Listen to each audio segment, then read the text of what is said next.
cities are becoming more congested. Air pollution is a growing problem. Consumers are demanding goods 24 hours a day, and there are more incidents involving large goods vehicles and cyclists on the roads.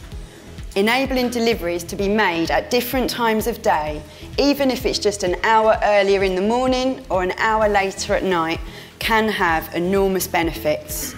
So whilst freight is only 17% of the overall traffic across the whole of London over 24 hours, in the peak hour in central London it's 30% of the traffic. So it's a serious problem for us that says there is too much freight at particular times of day, at particular locations. What we see from a Sainsbury's perspective is that on our convenience shops, 50% of those are subject to some form of delivery restriction. Whether that is through planning, whether it is through the EHO or residents' complaints, that's almost half our estate we're not able to deliver at the time we want to due to the restrictions that are placed upon us.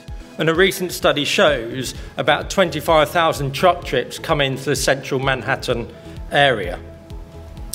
And those restaurants and drinking places that those trucks serve generate more trucking activity than the Port of New Jersey and New York.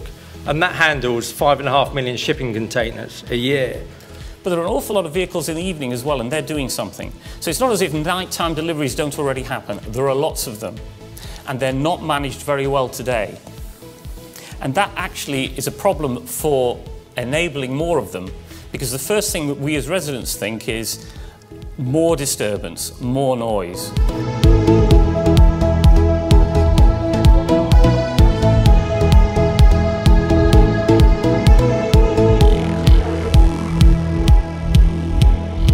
Our work at DHL suggests there's 4 key success factors that need to be addressed if we're going to actually invoke any change. The first of those is the need to design safer, cleaner and quieter delivery systems. The second is the creation of last mile solutions, new last mile solutions to satisfy demand. The third, and I think pretty critical, is the need for stakeholder engagement and collaboration to drive and accelerate change. And then we also need to look at how we at least maintain or preferably reduce the expensive cost of delivering in to our cities.